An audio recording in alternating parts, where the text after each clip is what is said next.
Seja bem-vindo ao mundo marcial. A luta greco-romana é um dos esportes mais antigos do mundo, que remonta a 3000 a.C.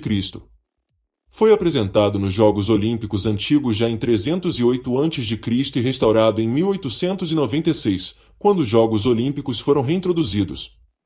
Tem sido uma parte regular dos Jogos Olímpicos desde 1908, mais de uma década antes do wrestling estilo livre se tornar um evento regular nos Jogos de Verão. A luta greco-romana tem sido um evento exclusivo masculino nas Olimpíadas, o que não é o caso da versão do wrestling estilo livre.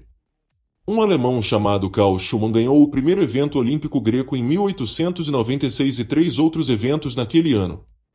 Desde então, países como Rússia, Turquia, Romênia, Coreia do Sul, Japão, Finlândia, Bulgária e Suécia dominaram o esporte.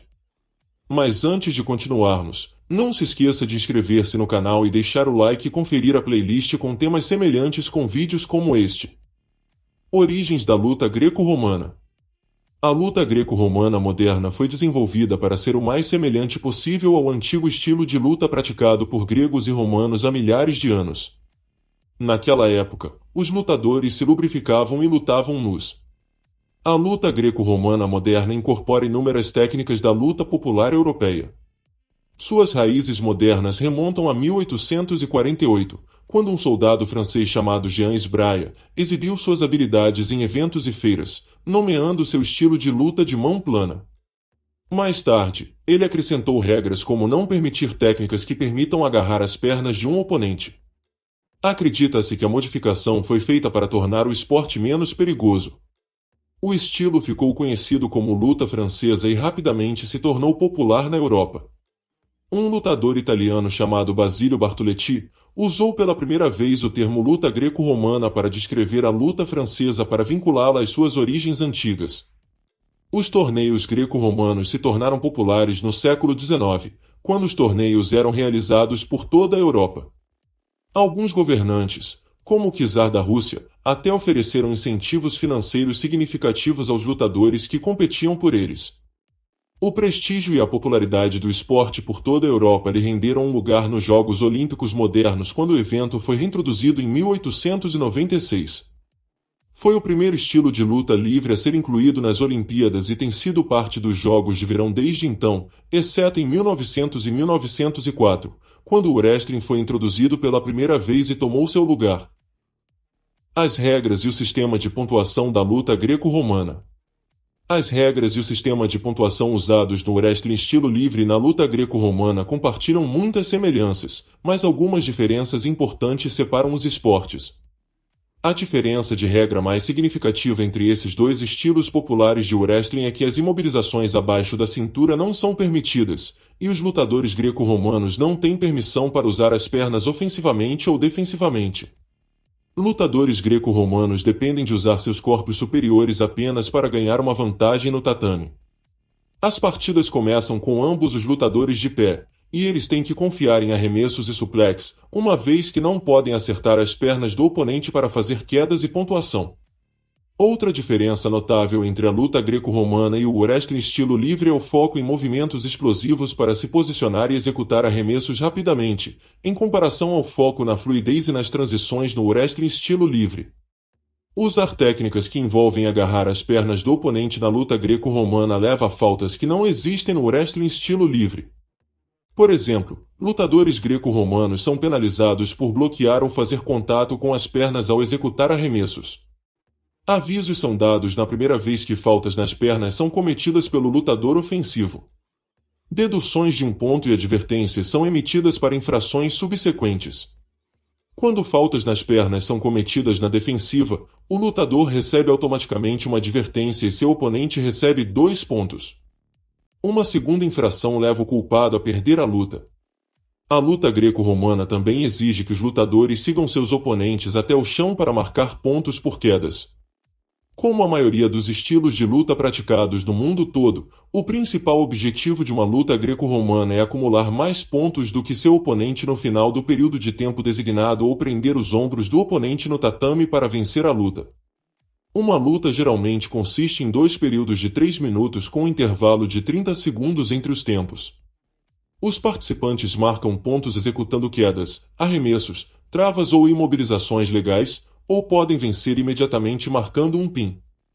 O pin é o ato de dominar o adversário com as costas encostadas no solo. O pin deve ser mantido por uma duração suficiente para obter vitória instantânea. Os pontos concedidos para cada técnica variam de acordo com sua dificuldade, com as técnicas mais complexas, como um arremesso de grande amplitude que termina com seu oponente em uma posição que expõe suas costas ao tatame, marcando até 5 pontos. Essas técnicas que envolvem pegar seu oponente, jogá-lo no chão e controlá-lo rendem a você mais pontos. Os pontos também podem ser ganhos invertendo posições defensivas e ganhando controle sobre seu oponente.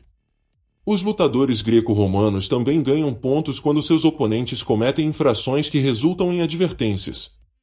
A pontuação é cumulativa na luta greco-romana, o que significa que os pontos são contabilizados no final de 2 períodos, e o participante com a pontuação mais alta é declarado vencedor. Se a luta terminar empatada naquele ponto, o vencedor é determinado examinando alguns critérios para determinar quem teve melhor desempenho. O primeiro critério explorado é quem executou a técnica de nível mais alto que marcou mais pontos. Se ambos os lutadores ganharam os mesmos pontos por sua técnica de nível mais alto, o segundo critério explorado é quem teve a menor quantidade de advertências. Se ambos os lutadores cometeram o mesmo número de advertências, o próximo critério explorado é quem marcou o último ponto técnico. Esse participante é declarado vencedor naquele ponto. Os lutadores greco-romanos também podem vencer as lutas de forma direta, estabelecendo superioridade técnica durante suas lutas. Construir uma vantagem de 8 pontos em qualquer ponto de uma luta lhe dá uma vitória por superioridade técnica. A terceira maneira de vencer uma partida é se seu oponente estiver machucado, não puder participar por qualquer motivo ou for desclassificado durante a partida. Luta greco-romana passividade. O lutador é passivo quando se contenta em tentar neutralizar os ataques ativos do oponente em vez de tentar executar arremessos, travas ou imobilizações. Os lutadores também podem ser considerados passivos por serem evasivos ou relutantes em se envolver. A passividade é punida mais duramente na luta greco-romana do que em muitos outros estilos de wrestling, como o estilo livre. Por exemplo, uma violação de passividade na luta greco-romana imediatamente rende um ponto ao participante mais ativo, ao mesmo tempo em que força o lutador passivo a uma posição parterre. Posição parterre ocorre quando um lutador em uma posição em que suas mãos e joelhos fiquem no centro do círculo e com seu adversário atrás, em pé ou com um joelho no chão. Em uma posição parterre, o lutador que está sendo penalizado deita-se no centro do tatame de bruços enquanto seus membros são esticados e o tocam. A posição dá ao lutador ativo uma vantagem significativa, servindo como um impedimento eficaz à passividade. O lutador ativo pode escolher qualquer lado nesta posição e colocar seu oponente em uma imobilização antes que a luta seja reiniciada. Curiosamente, apenas as 2 primeiras infrações de passividade dão pontos ao lutador ativo na luta greco-romana. Infrações subsequentes permitem apenas que o lutador ativo decida se deve retomar a luta em pé ou em posição parterre. Funciona, já que marcar pontos na posição parterre é quase garantido. Luta greco-romana técnicas.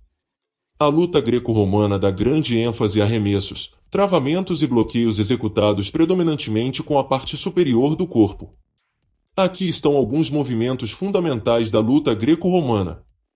A chave inglesa é um movimento poderoso em que o lutador controla a parte superior do corpo do oponente, geralmente em uma posição de clinch, e aplica pressão em sua parte média, torcendo e desestabilizando.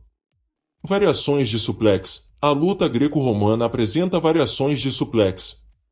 Esses movimentos envolvem levantar e jogar o oponente para trás, com o objetivo de colocá-lo de costas para uma vitória por queda. Arremesso de braço. O arremesso de braço, também conhecido como arremesso de quadril, envolve usar o braço do oponente como alavanca para jogá-lo no tatame. O lutador agarra o braço e usa o próprio movimento do corpo e a rotação do quadril para gerar força e executar o arremesso. Embora os lutadores greco-romanos possam ser mais conhecidos por seus arremessos e arremessos de alta amplitude, eles são tão hábeis quanto qualquer estilo de lutador em controlar corpos no chão. A luta greco-romana, com sua ênfase em técnicas da parte superior do corpo, mostra a arte de arremessos, imobilizações e clinches. Embora distinta, a luta greco-romana compartilha elementos com outros estilos de wrestling. Entender movimentos do estilo folclórico, wrestling estilo livre dentre outros estilos de wrestling, pode aumentar a versatilidade e adaptabilidade de um lutador. Ao apreciar a singularidade de cada estilo e explorar as nuances de diferentes movimentos de luta, os lutadores podem ampliar seu conjunto de habilidades e se destacar no mundo da luta. Obrigado por ter chegado ao final do vídeo. Considere ver mais vídeos no canal. Curta, inscreva-se, comente, compartilhe, ative as notificações e até a próxima.